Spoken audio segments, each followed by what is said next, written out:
front. Okay, good afternoon. Thank you all for coming today. I'd like to make a few points, and then, of course, I'll be happy to take your questions.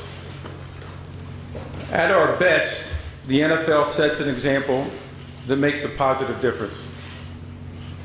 Unfortunately, over the past several weeks, we have seen all too much of the NFL doing wrong. That starts with me. I said this before, back on August 28th, and I say it again now. I got it wrong in the handling of the Ray Rice matter, and I'm sorry for that. I got it wrong on a number of levels, from the process that I led to the decision that I reached. But now I will get it right and do whatever is necessary to accomplish that. First, I don't expect anyone just to take my word.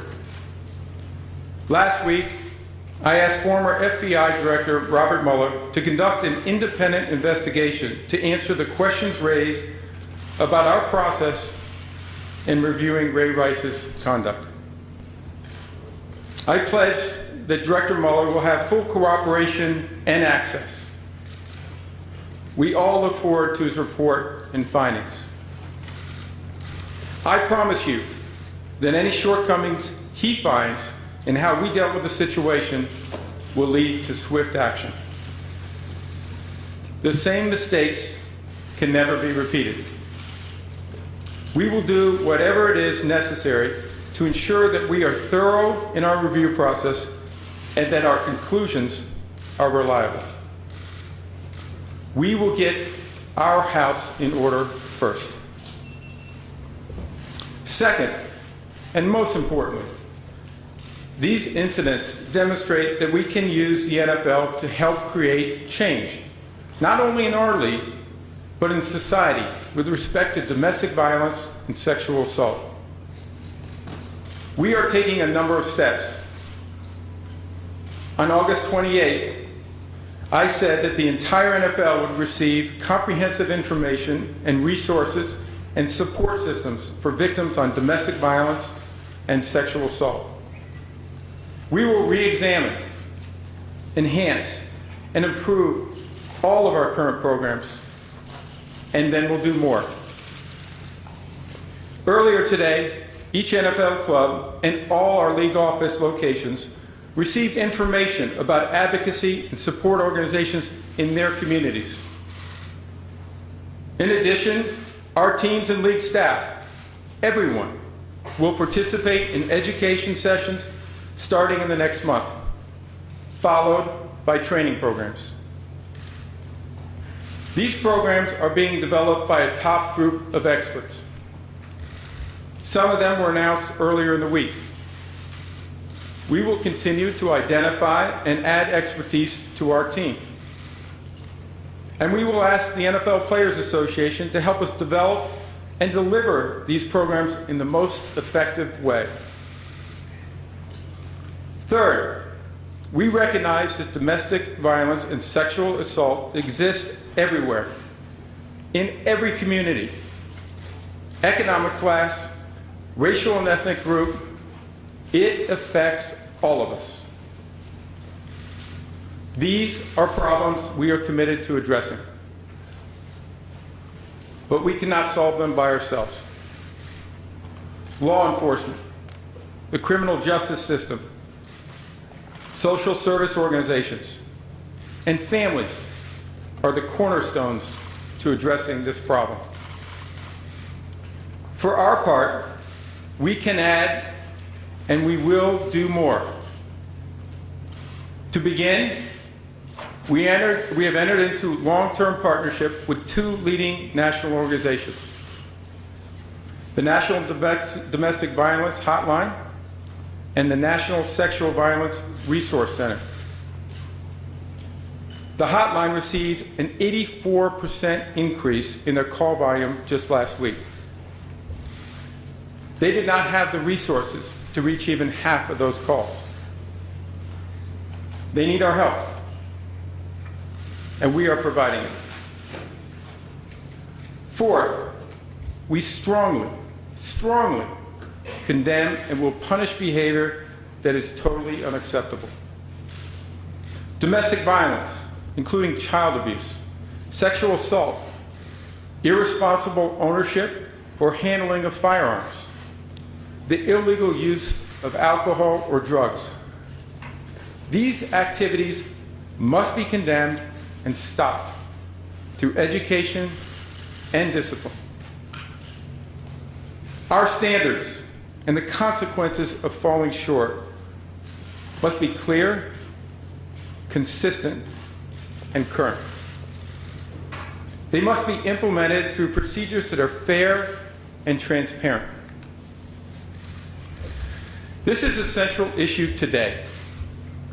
I'm here now because our rules, policies, and procedures on personal conduct fail to ensure that this high standard is met. But I want to make it clear, these are very complex issues. Our country has a legal system that everyone needs to respect. When there is evidence of misconduct by anyone in the NFL, we need to carefully consider when to act and on what evidence. Everyone deserves a fair process. You know I feel passionately that working in the NFL, in any capacity, is a privilege. Something we must earn every day and must never take for granted. The vast majority of players, coaches, owners, and employees in the NFL stand tall, not only for their role in the game, but for what they do in their communities. To get all this right, we will bring together our players and their union representatives, coaches, owners, and outside experts who can help us set the right standards and identify the right procedures. I have discussed these challenges with the Players Association Executive Director, DeMaurice Smith. He shares my view that domestic violence and sexual assault have no place in the NFL. He and I will meet next week to bring together experts to help us establish and live up to the standards that our fans deserve and that we set for ourselves. I will be asking these experts to examine all current NFL policies related to employee and player conduct and discipline.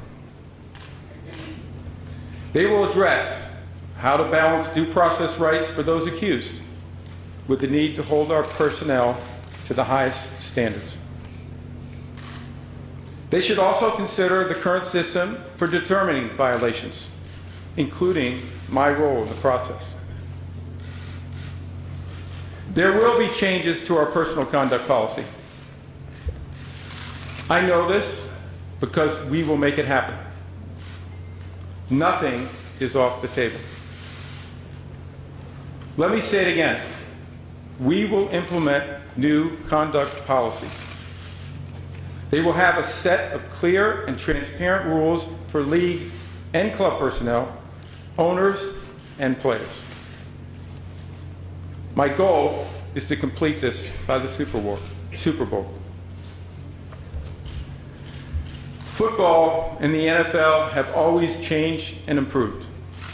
We drive changes in the game through our competition committee. It reviews and updates the rules that govern the game on the field.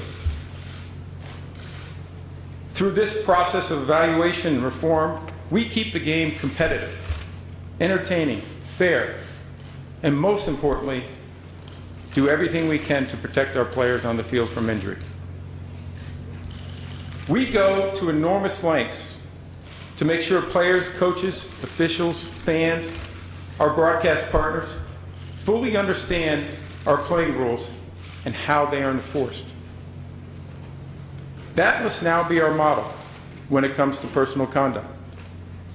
So like the competition committee and other league committees, I'm establishing a conduct committee to review these new rules in the months and years to come and ensure that we are always living with the best practices.